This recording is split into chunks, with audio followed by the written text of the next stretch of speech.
Школьная форма, большие белые банты и красивые букеты. Самые маленькие ученики идут на свою первую школьную линейку. Для первоклассников, как и для их родителей, 1 сентября – это начало нового жизненного этапа. В этом году 42-я школа крымской столицы, расположенная в Каменке, открыла свои двери для 210 первоклассников. Bizim tantanalı bayramımız mektep talebelerine bağışlana. Ayrıca 1. sınıf talebelerine vakit geldi. Onların ömründe birinci kere bu 1. çan bayramı olacak. Onlar bugün talebe olarak 1. sefer mektep bosağasını basıp geçecekler. Geliniz bu talebelerine karşılayın.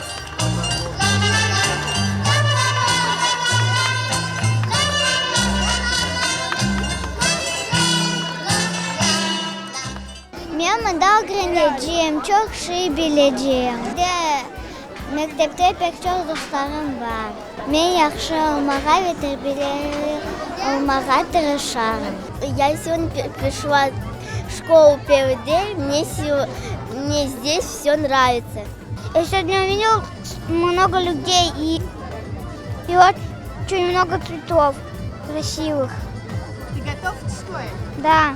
Я готов в школе и готов учиться. Я долго готовилась к этой школе. Я занималась, училась. И я очень люблю свою школу. Из-за коронавирусных ограничений на торжественной линейке присутствовали ученики 1 и 11 классов и их родители. Но, несмотря на это, День знаний стал настоящим праздником для тех, кто сегодня в первый раз сядет за школьную парту.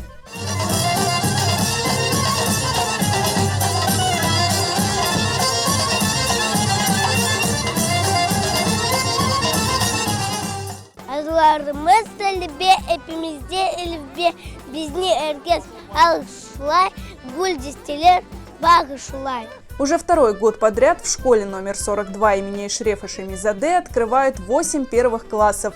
3 из них с крымско-татарским языком обучения. Bizim milli mektebimiz bizga yardım eder.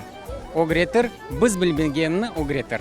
Biz çok memnunuz. Bizim халқымыздың более bir milli мектебimiz var.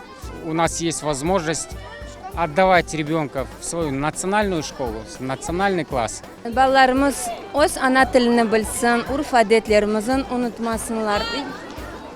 Öz tilimizde okumak gerek, onun için. Прозвенел первый звонок, символизирующий начало нового учебного года. Учителя 42-й школы имени Эшрефа Шемизаде отмечают, они стараются не только дать качественные знания детям, но и привить любовь к родному языку, культуре и традициям народа. Это для нас как новый календарный чистый лист. И, соответственно, конечно, мы ждем от каждого нового учебного года только положительные эмоции. Я беру крымско-татарский класс в этом году первый. Основная идея, вообще, я считаю, крымско-татарского класса – это привить любовь к родине, к родному языку, и чтобы дети знали свой родной язык и его передавали из поколения в поколение.